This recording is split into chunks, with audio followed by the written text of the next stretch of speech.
يلا نعمل الانيميشن الجامد ده مع بعض. اي خلفيه على التايم لاين ونعمل لها لوك ونسحب عليها اللوجو بتاعنا ونظبط له ابعاده. هنرسم شيب يغطي اللوجو والجنب الشمال كله. اكتب التكست اللي انت عايزه،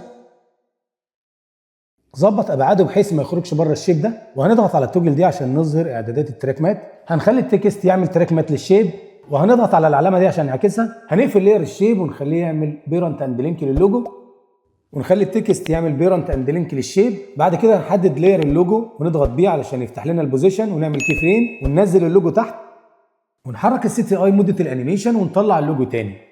هنحدد الاثنين كي فريم بتوعنا، نضغط عليهم F9 علشان نعملهم ايز ونفتح الجراف، وهنحدد النقطه اليمين بتاعه الجراف ونسحبها لورا. يلا نشوف النتيجه.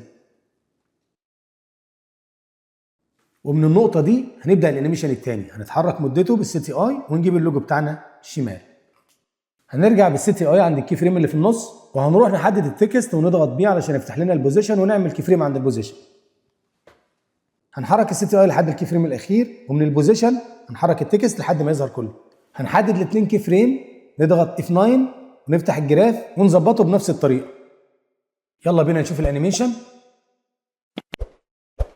هنقفل الجراف علشان نعكس الانيميشن. هنحدد الاثنين كي فريم اللي في الاخر، نتاكد ان السي تي اي واقف في المكان اللي عايزين نعكس منه الانيميشن، وهنعمل الاثنين كي فريمز كنترول سي كنترول في، هتلاقيهم انضافوا معاك مكان السي تي اي. هنحرك السي تي اي كمان شويه ونرجع ناخد الاثنين كي فريم اللي في النص كنترول سي كنترول في. هنحرك السي تي اي كمان شويه وناخد اخر كي فريم كنترول سي كنترول في. كده احنا عكسنا الكي فريمز كلها، يعني الانيميشن هيتعكس معانا. يلا نشغل ونشوف النتيجه.